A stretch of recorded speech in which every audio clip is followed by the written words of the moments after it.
ooh, like this had an NC-17 rating, like maybe things are going to be kind of hot.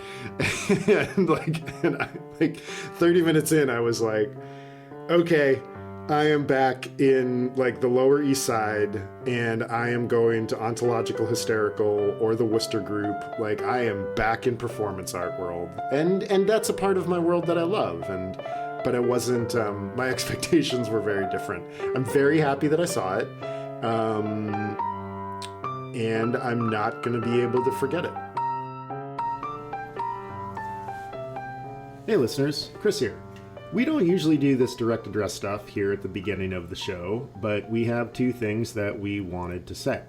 First of all, we'd love to give out a big thanks and a shout out to Leah Jones over at the Finding Favorites podcast. Leah has had both me and Jesse on her show, and it's been a big privilege for both of us. For those of you that haven't experienced Finding Favorites, it's a great show during which Leah has an old school conversation with someone about their favorite thing. Just cruising through the feed of her show is intriguing. You could learn about writing, cycling, powerlifting, Shabbat stews, and making movies just in the last 5 episodes. Leah is an excellent interviewer, which is an incredibly difficult skill. A good interviewer manages to get a guest to open up and then lets that guest be the star of the show. You'll come away from Leah's shows with a new knowledge about something you didn't even know you found interesting.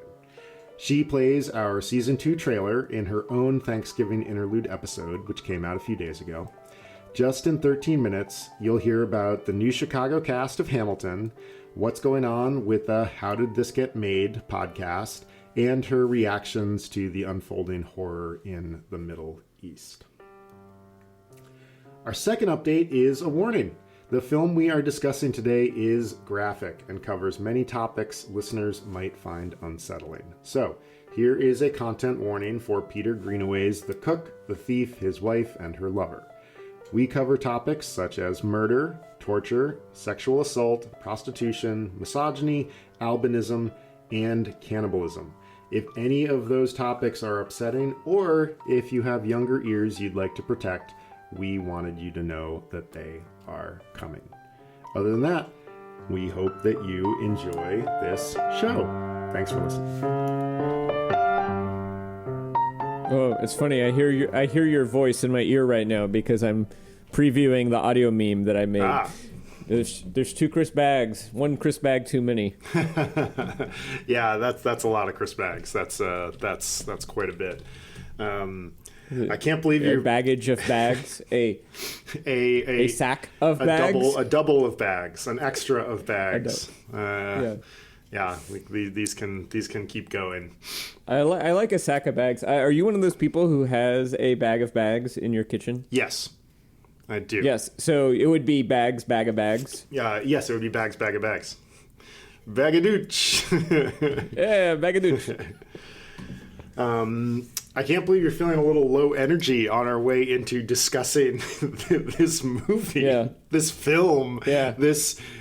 I don't know what this is, but I'm getting ahead of ourselves. Indeed. You know what? Let me finish. I was just about to upload this meme to Facebook, so let me finish my now. Then you're gonna be like, wait, I have one thing I need to do, and I'll be ready, and you'll be like, wait, let me just finish. Here, I'll do it. Chris Bag and I discuss how 2 great authors may make different choices. I think that's good enough. The meme is the part where we riff on how Andy Weir would have saved the cat. Oh my god! And I love that part. Yeah, that was a very good episode. Holy shit! Very good. That was one of our best. It's very good. Even the ramble at the beginning, I think, had a fluidity to it, a kind of improv fluidity that was great. Well, yeah. I mean, maybe we should just get into it if we don't have an opening bit. One thing I will say is that for about the last 5 years, I have conflated Michael Gambon and Max von Sydow in my brain. I was like, oh yeah, I don't know who that is. Max von Sydow is a Swedish actor, and maybe the reason I conflate them is Michael Gambon sounds like a French name. Max von Sydow was the father in The Diving Bell and the Butterfly. He was the villain in Minority Report. Okay. He's excellent. And when Michael Gambon died earlier this year, they were like, "Oh, Dumbledore died," and I'm like, "Dumbledore? That's all you can associate this guy with? Like, what about the diving bell and the butterfly? What about?" I mean, and I still feel that way. Although, you know, it's a little bit less so now. You know, even though this is obviously an iconic role for him, it's not necessarily as famous a film as, say, 4 Harry Potter movies. And you know, I mean, just a cavalcade of other stuff. I saw him in a stage play. I saw him in Art, the Yasmina Reza hit in the early 90s. Another one of the like weird things that my mom took me to see, which is kind of amazing. I feel like she sort of played cultural darts, and like sometimes we hit and sometimes we really missed. And I'm glad I saw it because it was Michael Gambon and Alan Alda and another like lion of either the American or British theater, and they were great. Did Alan Alda do a lot of stage work? Yeah, he did. I guess that makes sense because his filmography start after MASH is good but thin. Mm-hmm. It's like he's in like 6 movies and he's great in all of them. But yeah, I think he did a lot of film stuff, stage stuff. I hated Art. I think it's a terrible play. And this movie we're going to talk about would also be one that I would have second thoughts about showing to my child. Yeah. I have questions at any age for you. Like if I had a 40-year-old child and I was 65, I don't know that I would take my 40-year-old child. I have a question for you. That's like you might want to watch this on your own. And then if you're disturbed about it and there's anything we need to talk about, let's have that conversation. But yeah, I have questions for you about like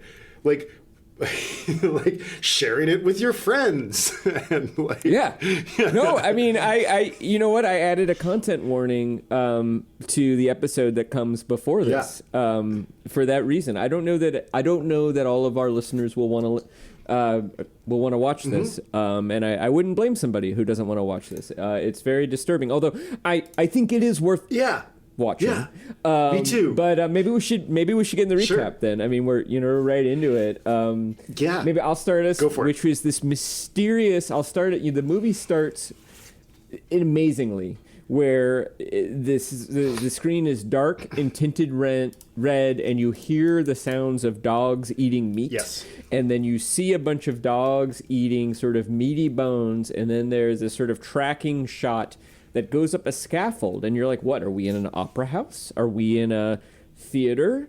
And I don't even know that question is ever answered, but at some point you become aware that you're oddly both in the front and the back of a restaurant outside, because you can see the name of the restaurant, but the door opens to the kitchen, which I find very odd.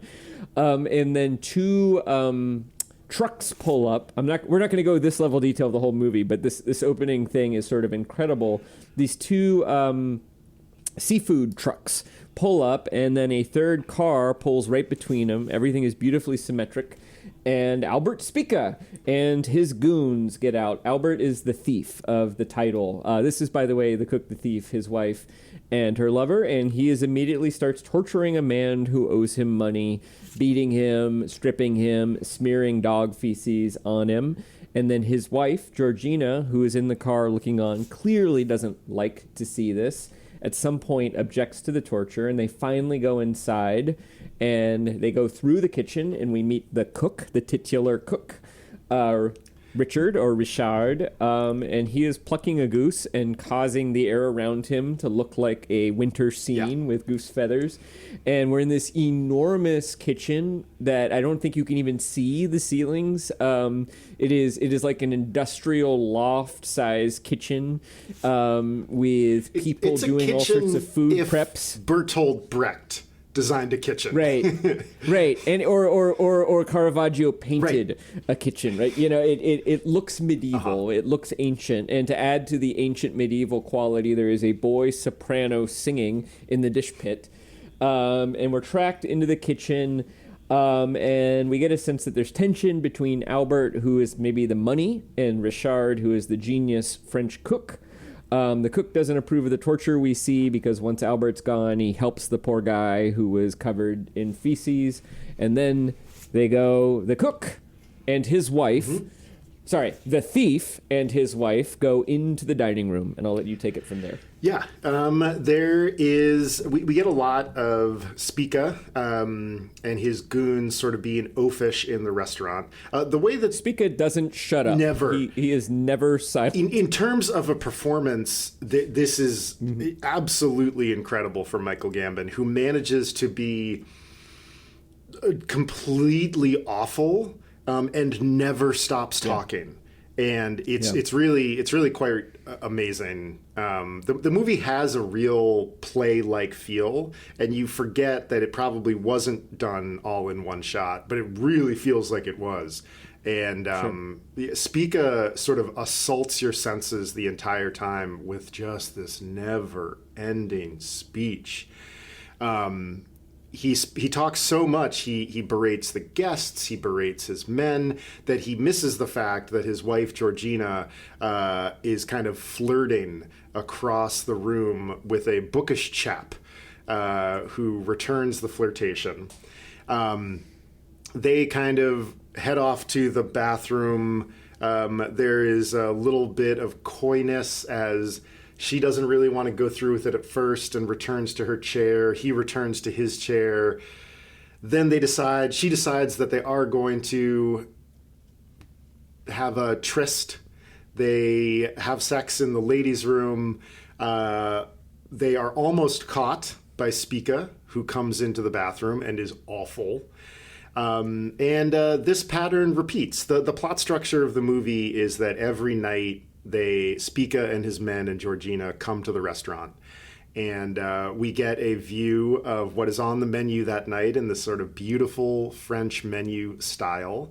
And every night things are sort of repeated, but the tryst continues to build in intensity, and the kitchen staff helps this tryst go on because everybody kind of hates Spica.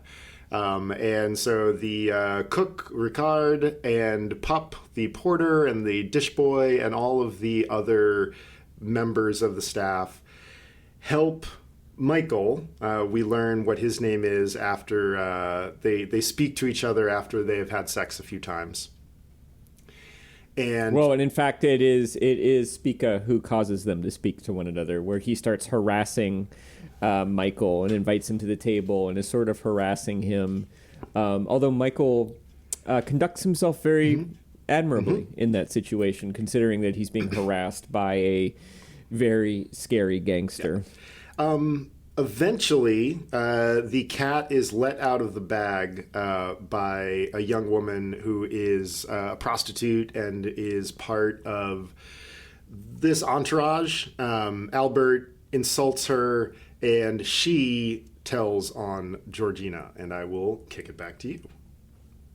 So somehow the cook, I think, Richard, figures this out, and Georgina and Michael, he helps them he kind of spirits them out of the restaurant and then away in this truck. And we now realize that the truck has been sitting there for a week because it apparently Spica stole these two food trucks, but Richard refused to use the food inside. It's an interesting echo of the movie Blood Simple by the Coen brothers. So these like fish and lobsters have been sitting in this truck rotting for a week, and there's maggots, and of course they have to be smuggled out of there, and so it smells ghastly.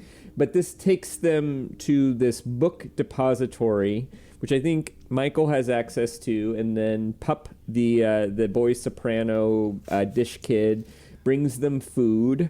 And so they have this, they've got away safely, and Georgina is now free of the monstrous thief, her husband, Albert.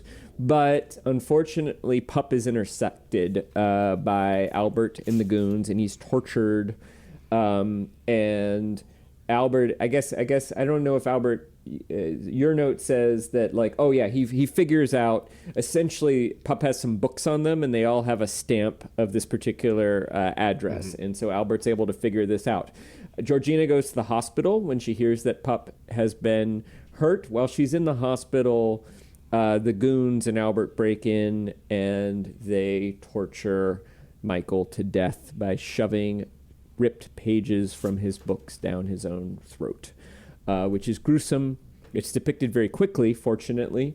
And then, well, why don't you finish this out? Yeah. So Georgina comes back to the book depository, and bzzz, And this is heavy spoilers, Big, y'all. big spoilers. If you think you might watch this one day, you're going to want to skip like the next minute because you do want this to be a surprise, I think. So the first thing she does is she realizes Michael is dead, but still spends the night next to his corpse in this very strange and unsettling. She kind of does this pageantry thing. You get the sense she knows he's dead. You don't think she's crazy, but she says, like, everything is going to be fine. You're going to wake up in the morning. We'll go back to the way that it was. Of course, that doesn't happen. She's mourning, essentially. Yeah. She goes to Ricard, the cook, and asks him to cook Michael. And he is resistant and he won't do it. And then she tells him why she wants him to do it. She offers to pay him. He turns down the money. And he assents because her plan is that she is going to feed Michael to Spica. This happens because the entire staff of the restaurant sort of corners Spica. His goon squad has sort of depleted over the course of the film.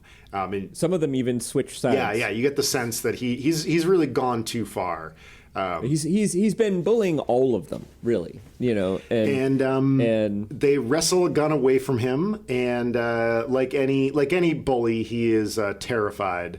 And Georgina holds a gun on him and forces him to eat a bite of Michael, her lover. And then she shoots him. Michael à l'orange. Michael à l'orange. I don't know. What is that? What is that dish? You're right. Some kind of, it's like a glazed duck sort of dish, right? Yeah. Very graphic. Yes. We see Michael's glazed and poached member kind of standing, not quite erect, Indeed. but innate, right there in very prominent, in front of Spica. Very, very prominent. This didn't end up NC-17 or X. This was given an unrated rating here in the States. And you get there is a lot of fairly graphic violence and nudity. I think in the late 80s when it came out, we would have said it's a very European film. Yeah.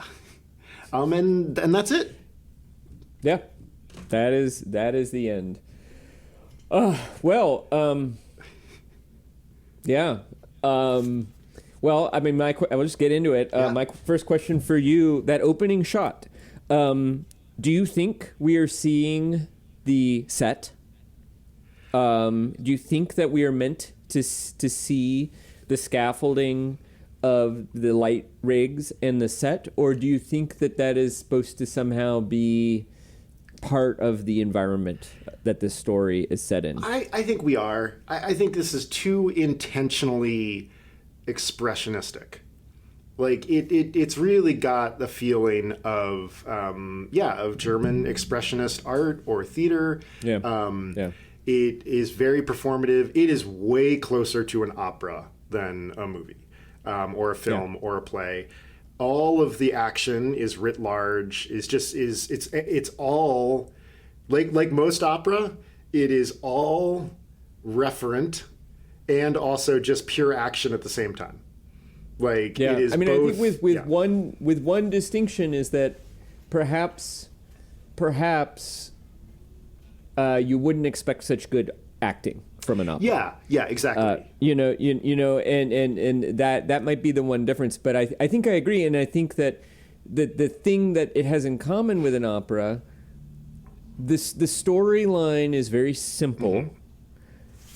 You don't necessarily see the personal growth or whatever. It's sort of like we know what this story is, and the point of watching it is the sensual pleasure. You know, in the case of an opera, that is usually the incredible performance of the opera singers' voices in a beautiful space. I think in this case, it includes that because we have the boy soprano, but I think it is the oil painting like delicious visuals of this film. You know, I think that is what stands in for the operatic voices is the visuals of the movie are just stunning. The only director I can think of who comes close to this kind of visual expression is Stanley Kubrick, and in fact, it's the film. The visuals really remind me of Kubrick. Particularly, there's a lot of primary colors, a lot of red, a lot of black, a lot of blue, a lot of symmetry, a lot of compositions that look like oil paintings, sort of like Barry Lyndon, and in that sense, I think. You know, we talked about how with, say, the movie Boyhood, time replaces plot. I think in this movie, visual beauty replaces plot. I mean, there is a plot, but it's not a particularly complex, surprising, interesting plot. Yeah, this is another one where archetype and beauty stand in for traditional storytelling stuff. And I think that's the point. It's almost all allegory or parable. It's like Hieronymus Bosch and the guy who directed Drive got together and made a movie. I can't pronounce that guy's name. Nicholas Winding Refn or something. Refn, something like that. Nicholas Winding Refn. Yeah, I kept thinking to myself that. No, that's a very good reference, right? Yeah. Like in the same way that if without the fall you don't have pavement, without this movie you both don't have Nicholas Winding Refn, and you also don't have Wes Anderson. Oh yeah, interesting. What I would say though is without Barry Lyndon and without The Shining, you don't have this movie. Yeah, I think you're right. Totally. Yeah, it's in fact, this movie is like merging Barry Lyndon in The Shining into one movie, and then like adding Reservoir Dogs, which actually came out a little bit later, but and also including Tim Roth. Tim Roth. Right? No, this was the era of Tim Roth, and it's like if you see Tim Roth, you know that the movie is going to be well made, and you know that you might feel nauseated at some point in the course of watching the film from this particular era. Bad things always happen when Tim Roth. Yeah, you're right. Yeah, exactly. Particularly in this era, like ears get cut off, people lose their fingers, children get their belly buttons cut out. Terrible things happen when Tim Roth appears in a movie. Yeah. Yeah. Swinging. Rosencrantz and Guildenstern both die. Yeah. Terribly unfairly. I really. I mean, that opening track, that opening shot, I was like, oh my God, we're in a Wes Anderson movie. And then, I mean, so many moments like that. I mean, the saddest Wes. The saddest and darkest, I mean, what's interesting is that it makes some of those Wes Anderson throwaway moments in like Rushmore that you get the joke. You're like, oh, like those like he's sort of aping this movie. He's with those moments with the sort of like wildly over the top, very stylized everything. You know, visuals, cinematography, acting. I mean, it's very funny. I'd never heard of this movie. Did you know that there's a Bob's Burgers episode called "The Cook, the Steve, His Gail, and Her Lover"? No, I don't actually. I've never seen Bob's Burgers, but that sounds amazing. Just the fact that like a comedy show would like pastiche this film is incredible. And it's they did it. I was wondering. I was like, is it going to be like a wholesale kind of like ripoff? And it's It isn't, but there is like vomit and a rib roast that kind of goes like awry, and it's it does homage in like a nice way. Yeah. Who's the protagonist of this film? When I saw this question on there, I was like, oh, fuck.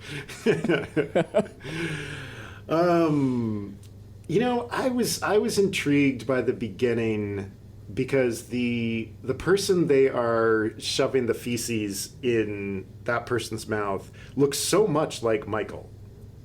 It is a very, very visual sort of call out. And I was wondering, is this a cyclical movie? Like, has Georgina done this before? We kind of know that guy is getting beaten up because he stole from Spica. It's a little hard to understand, but I that's the sense that I got. I don't think Georgina is the protagonist. She's kind of the one that you would imagine, but like, she is responsible for Michael's death, I would say. I mean, they are equally culpable, but yeah, I don't. Well, think, I mean, I did. Okay, continue, yeah, I don't think she's the protagonist. Maybe it's Ricard. Maybe it's the chef. But I mean, he kind of just moves the action sympathetic forward. He's the kindest. He's the kindest character. The first thing we see him do is clean the dog shit off the poor man. And he always stands up to Albert Spica, despite Spica's power over him. He always helps whoever needs it. He is innately kind, even though he is, the master of his domain, the chef in the kitchen. The argument for Georgina, I think, is the most classical argument, which is that she is kind of like a slave when the story starts. She has this experience of pleasure, which we do understand, I think, is an escape for her, a needed escape.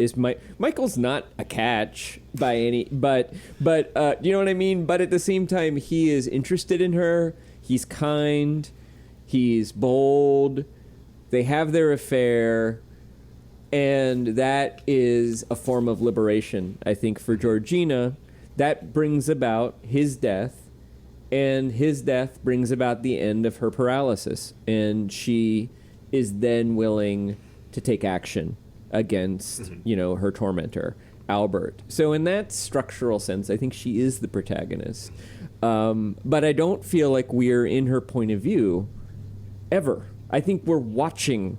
And I think, this gets back to, I think, the very first shot. And so also, not only do we see that tracking shot, we also see the two sort of like servers pull the curtains back as though the filmmaker is saying, you are watching a play. Yeah. And you notice the set of the street out in front, very obviously, are boards. Yeah. Like it looks like a theater out front. And so you have this sense, and even the camera angles, the tracking, it always feels like you're maybe, there are tracking shots of a kind you wouldn't see when you're watching a play, but it's as though you're sitting in the theater tracking your eyes across the stage that's been laid in front of you. And even the way the scenes change when you go from the kitchen to the dining room, or the dining room to the bathrooms, it's almost like a scene change, like curtain down, curtain up, we're in a different place, because what you do is you sort of go into the wall, everything gets dark, and then you emerge in this space that looks totally different. Curtain down, curtain comes back up, suddenly we're in a different place, and it's pretty incredible. So I don't know. Yeah, I mean, I wanted to ask that question. I don't know what the answer is. I don't know if this story has a protagonist. I don't know if it's a very good story, even. I mean, do you think this is a good story? And I don't mean that's different than is it a good film? Right. No, it's not a good story, but it's not trying to be. Like it's Right. like with anything, like with any kind of expressionism, like it's the interplay of what everything in here represents. And it is so like weighted with symbolism, and the closest, as you were talking, I was kind of like, okay, well, what are the ideas here that are sort of held up as like good things or safe spaces? And it's kind of books. Like there's a real interplay, a tension between speaking, which is pretty much speakas. I mean, it's like it's in his freaking name. It's pretty much his territory, where all he does is speak and bloviate and just fill the world here with really violent and oafish rhetoric. And that is set against Michael, who is quiet and thoughtful and bookish. So we have a classic like speaking, reading, thing. Books always stand in for knowledge. Okay, once we were talking about knowledge and eating things, we are in, Garden of Eden territory. We're in the fall. Once we're talking about the Garden of Eden, we're talking about sex. We're talking about being expelled. And pretty quickly, this movie starts to take on like a pretty heavy allegorical weight. Heaven and hell. Yeah. Or Eden, I mean, Eden in the there world. is a swinging pig's head that obscures our main characters' heads when they are in like the most hellish environment, on their way to a place of peace, which might be Inferno, might be Purgatorio. It's the late 80s in England. Like, it's not a great time when this movie is being made, for the filmmaker and its society. I mean, I think this is a classic ideas. I mean, it's so Brechtian. The actors know that we know that the actors know that they're acting. Yeah. Well, that's interesting. Well, what do you think about the performances then? Like, I mean, normally I would say a self-conscious performance is a bad performance, right? Well, I mean, that's the cool thing about like Brechtian acting is that it is, you don't go there for the realistic acting performances. You go there for the kind of operatic bigness of the human experience. And that's what is supposed to be happening. I find all of these performances stilted in a very interesting way. Like they're all doing the thing they're supposed to be doing and doing it very, very well.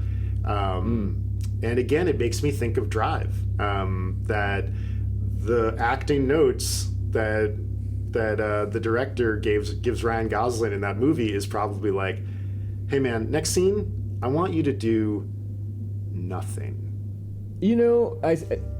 I see that. What do you think about the moment when Helen Mirren's character Georgina talks about being, sort of sexually molested by Albert, her husband? Because that might be an exception. Yeah. It's much quieter than the rest of the performances. And that happens when they're in the book repository. I believe. I think it's in the book repository. Yes. Okay. Yes. Yeah. The other option would be that when they're in sort of a cage that's full of hanging vegetables and fruits, and it's a very intimate moment too. But I think it's in the book repository. Yeah, that's sort of the beating heart of the movie, because it's the only time they're safe, and they're safe for like such a small amount of time, and she can kind of unbuckle her armor, and that's another piece, I think, of the conceit here, that like she moves to a more realistic acting style in this moment where she can, and everything else, like it really is. I mean, it's like kabuki theater. It is very stylized except for that moment, and even though I don't find the performances realistic, I find them impressive. Yeah, I mean, Gambon is hard. It's hard. His performance is magnetic, but it's also I'm glad this is over. I don't want to see any more of this. Mm-hmm. He's so terrible. He's awful. And to a point where it's sort of like, again, I don't know if it's a very good story because there's nothing complicated about his character. Yeah. And in fact, the most the moment when he is terrified, that is an interesting moment because I think it implicates the viewer in a kind of revenge fantasy, which I think is interesting because what is a bully doing but taking revenge on the people who have hurt him? I think this is one of the great themes of Game of Thrones and why I really liked the ending of Game of Thrones and most people didn't. I was like, yeah, we're seeing a monster being created out of somebody who's not a monster. That's and that process. It's not like people are born evil, right. And so, but that question isn't really addressed. I think that if you wanted to do an interesting story about Albert Spica the gangster, you would maybe allude to some of his childhood or whatever happened to him that made him decide that he needs to be the terror in other people's lives. Yeah. 2 questions about food. Yeah. Would you want to eat at this restaurant? No. Say more about that.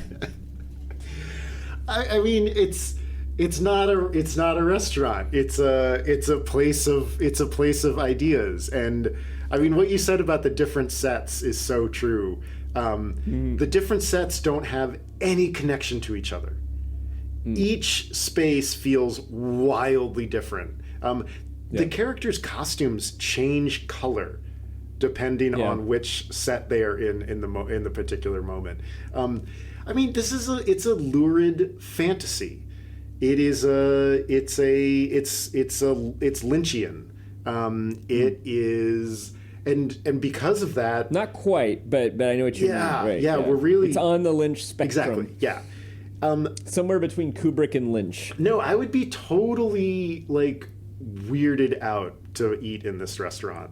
You hear. Even if Albert Spica weren't there harassing everybody, in that situation, this restaurant doesn't. It doesn't exist. That would certainly be better. Right. Right. This restaurant doesn't exist with Albert Spica. The entire thing is an ecosystem. It exists only in this space. It's like his chamber of hell. Uh-huh. Yeah. Although, okay, well, I just thought of something too, though, which is that Michael quite likes it there. Yeah. You talked about what do the various characters have in common. I think there is a bond between Michael the lover, Richard the cook, and Georgina. One thing that is explicit is they all enjoy the food and they have a similar palate. And Richard even says to Albert, "It's always a pleasure to serve your wife." Yeah. Which is in Albert, I think Albert plays this very well. The one thing, the characterization of Albert is excellent because he is both proud of his wife and degrades her and fiercely jealous. And so when Richard the cook compliments his wife, he is both pleased by the compliment and jealous of her palate, and then pours a bunch of port wine and other stuff in one of her dishes to sort of ruin it and to kind of mock her palate. But I do think that is kind of interesting. I'm curious, what do you think this movie? Is this a foodie film? Does it have something to say about food? Yes, but the food only stands in for appetite. And as you were just pointing out, how the different classes of the characters interact with it.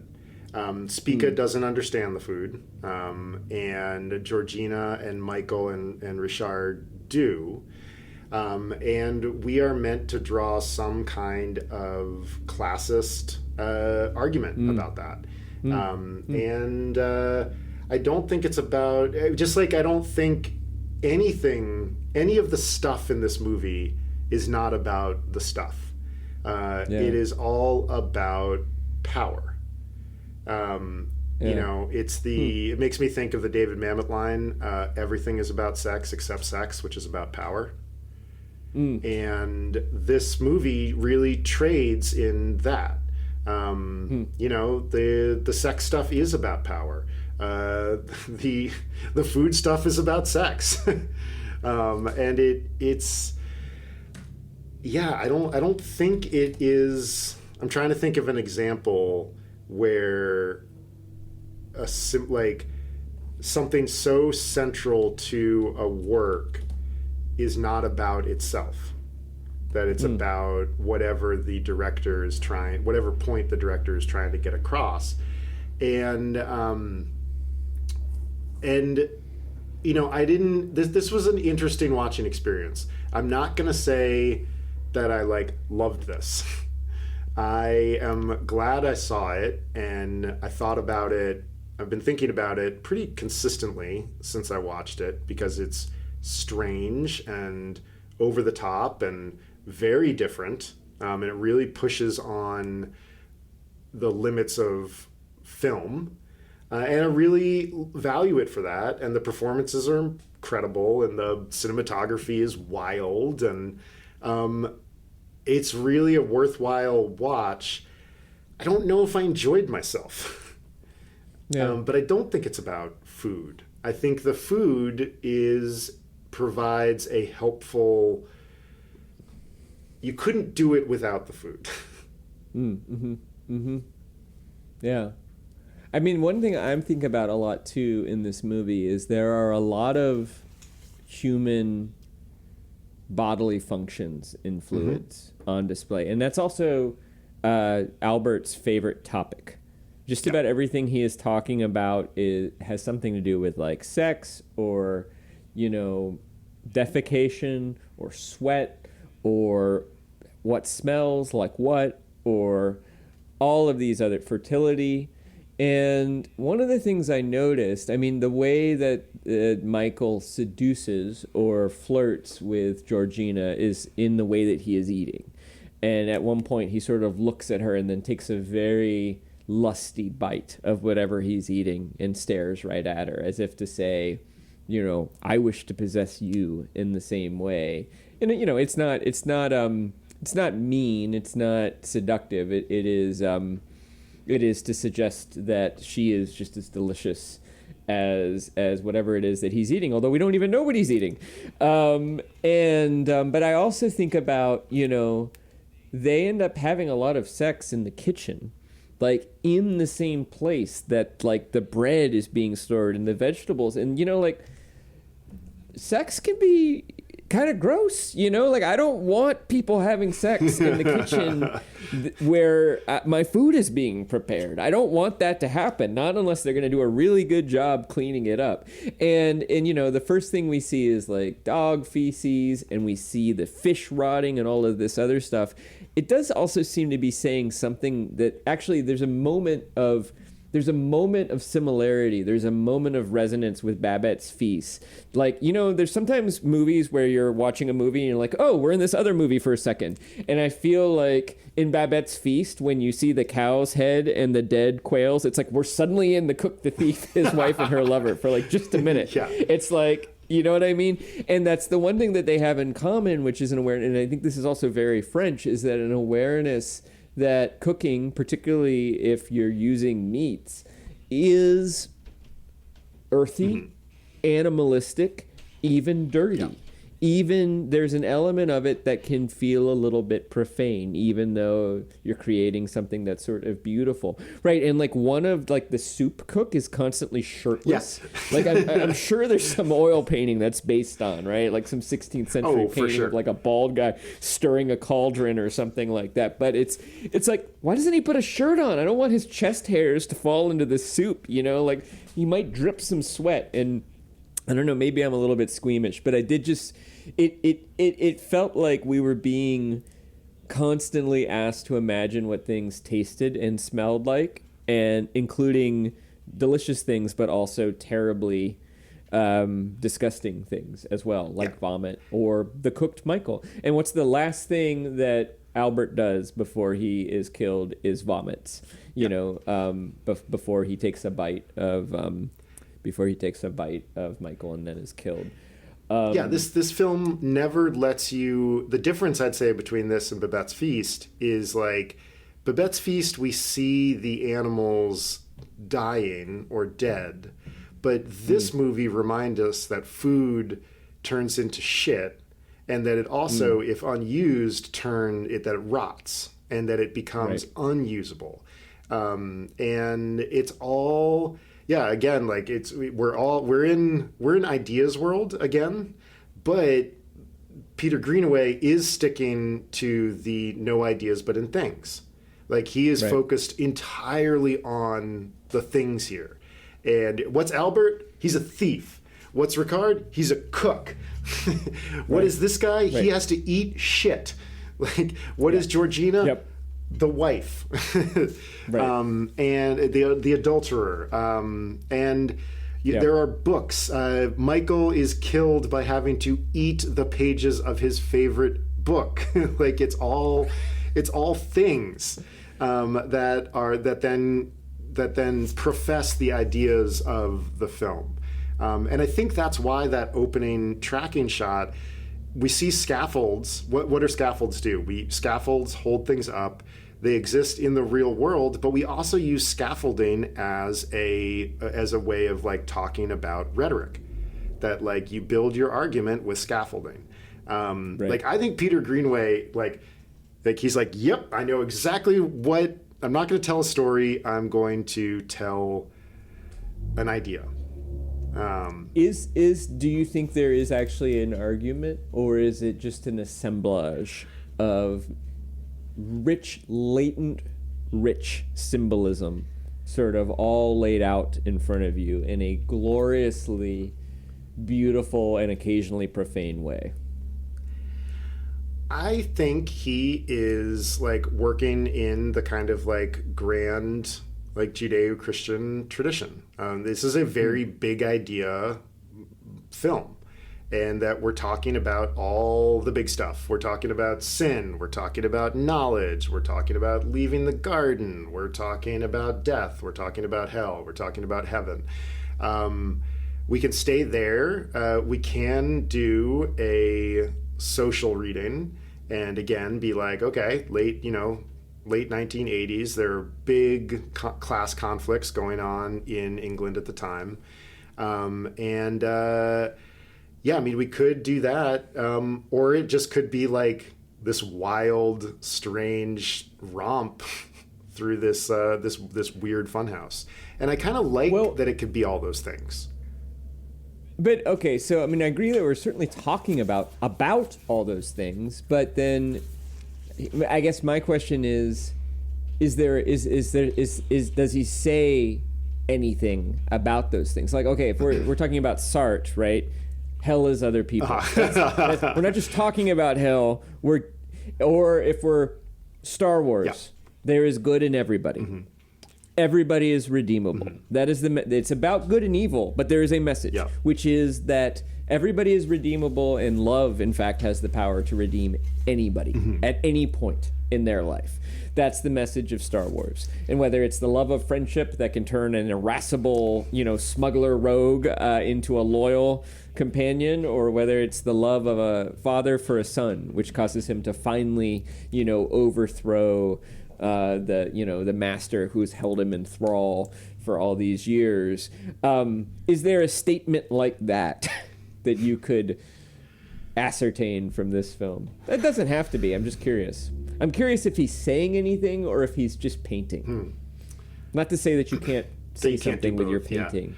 But I'm kind of reminded of, I can't remember who this quote is attributed to, but a poem is about something in the same way that a cat is about the house.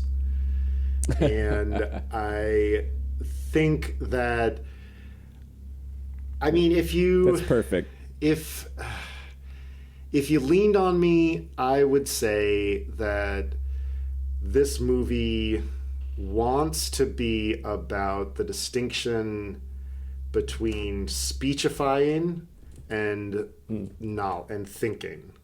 Where speaka stands for sort of bloviation and specious arguments and resentment and bullying. and books and knowledge, sex stands in for knowledge as well, is better, but it's not a perfect dichotomy. Like nothing is really good here, but knowledge and connection is better than bloviation. Yeah. Well, again, the cook is probably the most unmistakably good character. And he sees a kindred spirit in Georgina and Michael and helps them. Not just because they're pitiful, but also, I think, because he recognizes... It's interesting that you said that that's classist. I have a whole thought around, sort of related, about the relationship of taste and class. As somebody who often has, for much of my life, has not had more than a couple dollars to rub together, but has always prided myself perhaps in having better taste than many people who are quite a bit wealthier than me. But then sort of wondering if, like, is that my own version of class that I'm doing? Am I just kind of, and lots of people do this, right? This is basically the definition of hipster.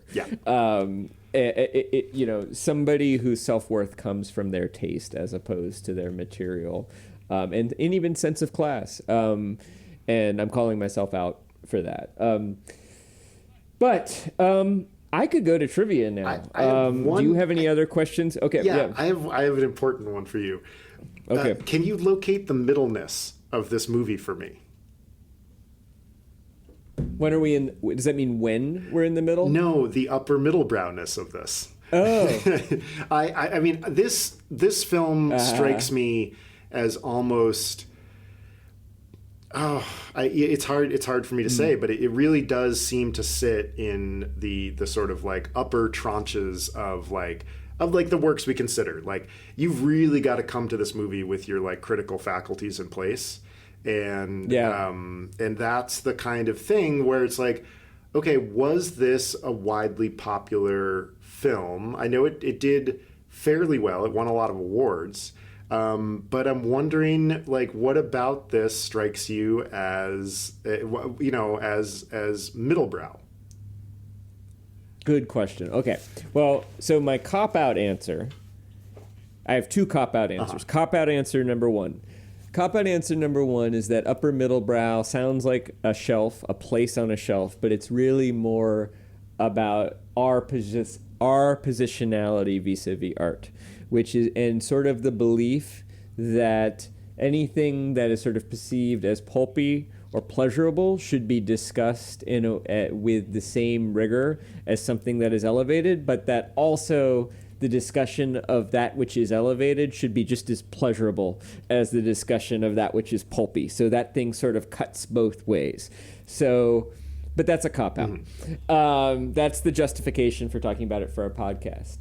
The more serious answer is, well, you know what? I'll tell you. So I can, if I was given the chance to design the afterlife, paradise would be something kind of like the McDowell colony, but near the ocean. I would not have a hell. But then for people who are sort of I would have a kind of pleasant version of purgatory, which also would be for people who kind of burned out on paradise, because I think you can burn out on anything. And my model for the sort of happy purgatory, a sort of Bardo-like space, is Clemens Library, the undergraduate library at the University of Virginia, which is a very warm, comforting space with like somnambulent, loud radiators and a rule where you're not really supposed to talk on many of the floors. And in the 1990s, when I was there were like 50 it has a very good media library. So there were 50 little like TVs with VCRs and DVD players where you could go check out a movie from the reserve and watch it on this very comfortable couch. And I spent many a happy hour as an undergraduate with like a plastic set of headphones plugged into a headphone amp, watching, and often it would be like the big 12-inch pre-DVD. Oh, yeah, like I remember those. the huge laser so you discs. get one of those. Like it's as big as a vinyl record, and you would take it and stick it in, and then halfway through you had to open it up and flip it over because they could only have about 40 minutes. And so sometime when I was 18 or 19, I watched this movie. I was wondering if you'd seen it before. And yes, I have. And, I feel like every time I was in there, somebody was watching The Godfather. Every time. Someone would always be watching The Godfather. I remember. And I do remember watching this movie and being like, man, there's a lot of nudity in here. And I'm like in this room with a lot of people.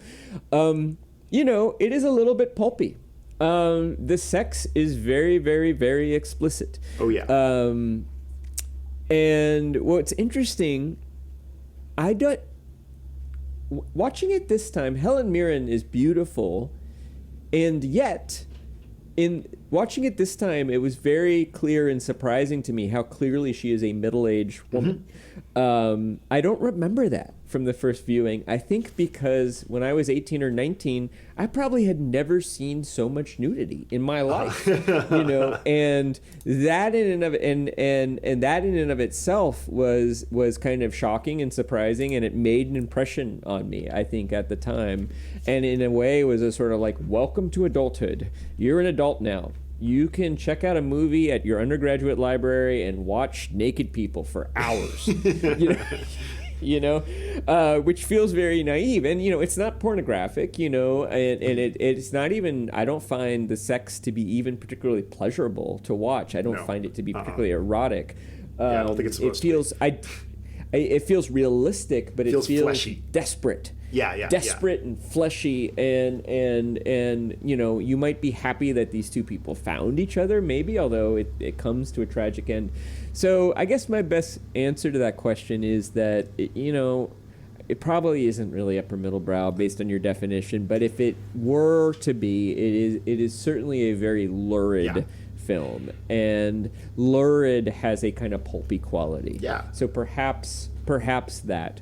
But again, my cop-out answer is that upper middle brow is more what we do rather than being sort of a shelf. So my friends have this podcast called Nerdette. It's now just hosted by Greta. And they always used to say, nerdette could be a noun, but we like to use it as a verb, and that anybody can be a nerd or nerdette about anything. And I think in the same way, you and I have a particular way about considering and thinking about works of culture.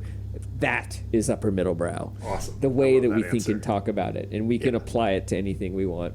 Yeah, that's a great answer. I'm satisfied. Upper middle brow it is. Shall we do some trivia? Let's do it. Let's go there. Okay. I think you went first last time. Okay. Yes, that is correct. So you may have looked this up, and I wouldn't blame you, but Helen Mirren and Michael Gambon share at least one other acting credit together that I'm aware of. There might be others. They were both in a late 1970s production of the Royal Shakespeare Company. I'm not sure which theater, but it was the Royal Shakespeare Company, in which they also played major characters who are in a contentious relationship. Was the play Antony and Cleopatra? A, Antony and Cleopatra, in which they were the titular characters. B, The Taming of the Shrew, in which Gambon plays Petruchio and Mirren plays Caterina. C, The Merchant of Venice, in which Gambon plays Shylock and Mirren plays Portia. Or D, the Royal Shakespeare Theatre's production of The Moat in God's Eye, in which Gambon plays Horace Hussein Bury and Mirren plays Lady Sandra Bright Fowler. Ooh. Oh, this is tough because they were basically company members at the RSC for a long time. So they may have had other credits together too. Okay. If it turns out you pick one that I was mistaken about, but it is true, I'll give you a retro ding. Credit. Merchant of Venice, Taming of the Shrew, or Antony and Cleopatra. I'm going to go with Antony and Cleopatra. You got it! Yes! My reasoning on this one. They are very serious actors. Like, they've done comedies, and I'm sure that they have played those roles. But that is, and for that particular time in their career, they would have been perfectly suited to be that. You know, like they would be getting, like, all right, guys, this season you guys get Antony and Cleopatra, and next season you get Hamlet and Ophelia. Like, right, you know. right. I could see Shylock and Portia. Yeah. I think, particularly since Mirren was about the right age, you know, in the late 1970s, and Gambon could definitely pull it be off. Shylock. Yeah, that's Yeah. oh my God! But a correct answer. Yeah, yeah, and you thought your way into it Yeah. too. Yeah. All right. I thought you would like well, that. I also have a question about the actors and the other work that they've done. I went the other direction. Michael, played by Alan Howard, the lover, has a credit in the Lord of the Rings films. Was he A, Theoden, the king of Rohan? Was he the voice of the ring itself? Or C, did he play Radagast the Brown? Did Radagast the Brown make an appearance in that movie? He did. He shows up with quite a bit of bird poop in his beard. It is. I'm recalling it now. It's like one of those moments where you're like, yeah, Peter Jackson, you got that right. That is 100% what Radagast is like. Radagast the Brown probably in like D&D would be a druid and not a wizard. Yeah. But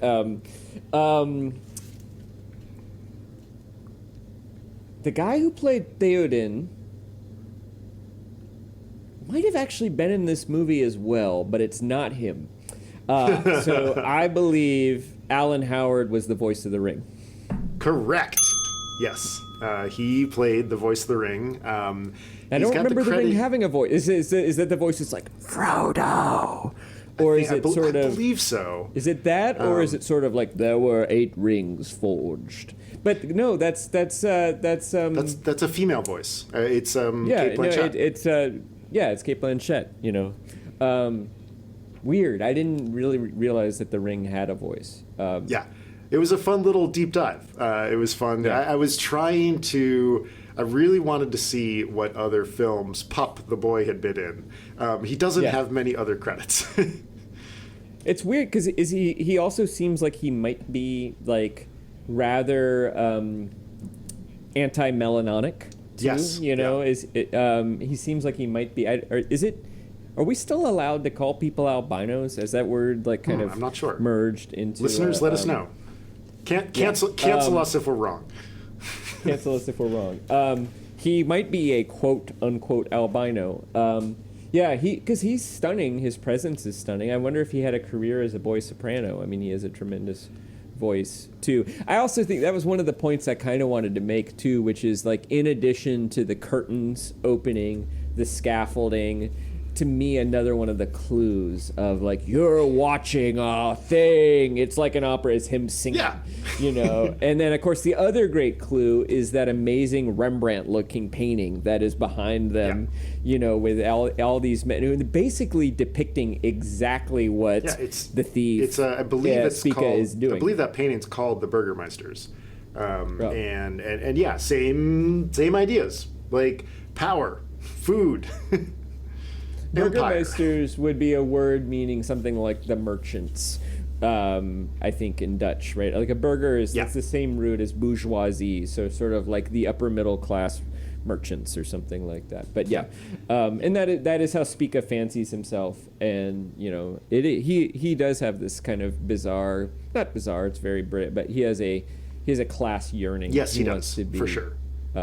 He wants to be upper class, but doesn't know how to be. Yeah. How did this film meet your expectations? Whoa, what a question. This is I've replaced are you going to watch this again? But you could also answer that. I think you already said that you would not watch it again. I no, I mean I could see watching it again as like like, hey, do you want to watch something wild? Do you want to traumatize your child? This movie torpedoed my expectations. Like, Are you trying to break up with somebody? Perhaps you should perhaps screen this film. hey babe, you want to cuddle and watch the cook, the thief, his wife, and her lover? It's like I want our relationship to be like Spica and Georgina. Yeah, it's a sensual foreign romp. Yeah. It's no, like this like one of the things I am valuing about this experience was how my expectations were wildly inverted. Like, I really thought this was going to be kind of a like I thought we were going to be in either like a comedy or tragedy of manners. Like, I was like, oh yeah, we're going to be in like the food world of like Tinker Tailor Soldier Spy. Babette's Feast in England. Right, yeah, exactly. Or like John Le Carre, but in a restaurant. With an affair. Yeah. With an affair. I know, I was really like... John Le Carre in a restaurant. I was like settling in. I was like, ooh, like this had an NC-17 rating. Like, maybe things are going to be kind of hot. and I, like 30 minutes in, I was like, okay, I am back in like the Lower East Side, and I am going to Ontological Hysterical or the Worcester Group. Like, I am back in performance art world, and that's a part of my world that I love. But it wasn't. My expectations were very different. I'm very happy that I saw it, and I'm not going to be able to forget it. I will just say that this was not as good as I remember it. I think I actually enjoyed it more. And I think part of the reason I enjoyed it more is that I was on the cusp of adulthood, and I think there was something thrilling about being like, I'm a grown-up now, and I can watch this weird movie. And I had never seen anything like it. It also... But I don't think it's a good story. I think all the virtues are sensual. And then you think about somebody... like Stanley Kubrick, or like the Coen brothers, who also do this sort of symmetry, or even like the very best of Wes Anderson, although very different filmmaker, but especially Stanley Kubrick. Kubrick's visuals, particularly Barry Lyndon and The Shining, are every bit as stunning as this film, and he has something interesting to say. Yeah. But of course, he's a genius. So this is not genius. It's still a good, well-made, stunning film. It's a production, but it's not quite as good as I remembered it. And I remembered it being more foodie than this. It actually made me like not want to eat. Oh yeah. So there we are. Listener, next time I believe we are going to see a film that's going to make you want to eat, and that is Tampopo. By Juzo Itami, a Japanese production, I think also from around this time, like late 80s or early 1990s. Thanks so much for listening. Upper Middle Brow is a small point production. Chris Bagg and Jesse Dukes are the boy sopranos and the shirtless soup cooks. Music is by Ben Pajak and Jesse Dukes. Design and website by me, Chris Bagg. You can learn more about us at uppermiddlebrow.com. You can also fill out our listener survey, and please, please, please do it. And don't just think that like because you're friends with us, you don't need to do it. We really need some survey results. So please fill it out, and we'll enter you in a drawing to win a Story Bluetooth speaker, unless you don't want us to. You don't have to take our Bluetooth. But please fill out the survey. We really need the information. To do that, you can go to uppermiddlebrow.com for a link to the survey, or check the show notes. We'll put the link in there too.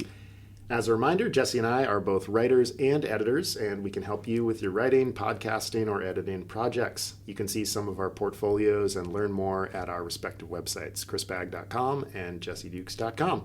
Check them out. Get in touch if you want to talk about how we can help you with your project, big or small. Cool. I'm going to go take my shirt off and cook some soup. That sounds great. I'm going and sing. to... Wash me, wash me. Wash me. I'm going to go eat a book.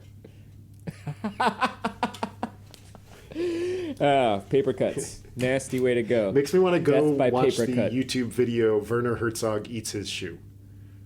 Oh yeah, it's a great video. It's amazing. Yeah. In cooks it in duck fat. That's right. That's right. I forgot that. He also says, "I'm not. I'm going to see if I can get my verb.